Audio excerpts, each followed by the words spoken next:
আসসালামু আলাইকুম। আজকের বিষয় কোয়াজিটিভ ভার্ব দিয়ে কিভাবে বাক্য বানিয়ে পড়বেন সে সকল বিষয়গুলো নিয়ে এই ভিডিওতে আলোচনা করব। আপনি যদি ভালো করে শিখতে চান পুরো ভিডিওটা শেষ পর্যন্ত দেখুন ইনশাআল্লাহ।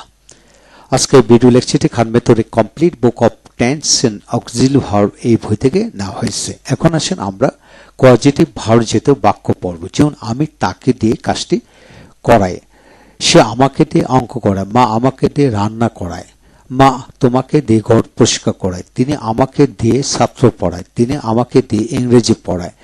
অর্থাৎ এই যেহেতু বাক্যগুলোকে কোয়াজিটিভ প্যাসিভ বাক্য বলা হয়। যেমন আমি তাকে দিয়ে কাজটি করাই, অর্থাৎ আমি করাই আই হ্যাভ বা আই মেক। আমি তাকে দিয়ে কাজটি করাই I have him do the work, অথবা I make him do the work. আমি তাকে দিয়ে কাজটি করাচ্ছি continuous tense, I am having বা making him do the work, অর্থাৎ হ্যাভের হ্যাভিং বা মেকের মেকিং এইভাবে হবে। আমি তাকে দিয়ে কাজটি করাইছি present perfect, I have had, have থেকে হ্যাড আসলো বা মেক থেকে মেড আসলো, I have had him do the work, অথবা I have made him do the work. আমি তাকে দিয়ে কিছুদিন যাবত কাজটি করাচ্ছি, I have been making him do the work for 3 days। আমি তাকে দিয়ে কাজটি করাইছিলাম past tense, I had him do the work, অথবা I made him do the work. আমি তাকে দিয়ে কাজটি করাইতেছিলাম, I was having him do the work. আমি তাকে দিয়ে কাজটি করাইছিলাম past perfect tense, I had বা I had made him do the work. আমি কিছুদিন যাবত তাকে দিয়ে কাজটি করাইতেছিলাম, I had been making him do the work for 3 days। আমি তাকে দিয়ে কাজটি করাবো future inheritance, I shall have him do the work.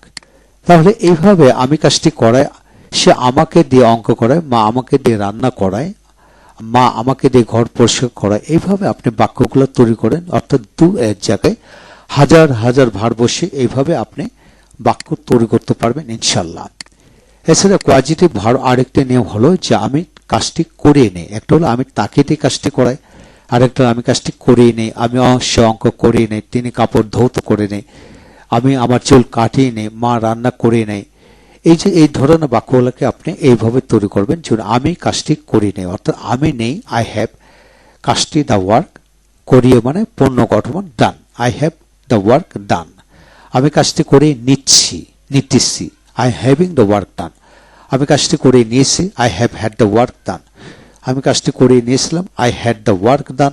আমি কাজটি করে নিচ্ছিলাম, I was having the work done. আমি কাজটি করে নিয়েছিলাম, I had the work done. অর্থাৎ হ্যাড হলো, এই হ্যাডটা হচ্ছে অক্সিলারি ভার্ব, এই হ্যাডটা হলো মূল ভার্ব। আমি কাজটি করিয়ে নেব, I shall have the work done, I shall have the work done.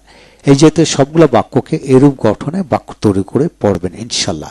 Practice makes a man perfect, that is why practice more be perfect more ইনশাল্লাহ। Thank you very much.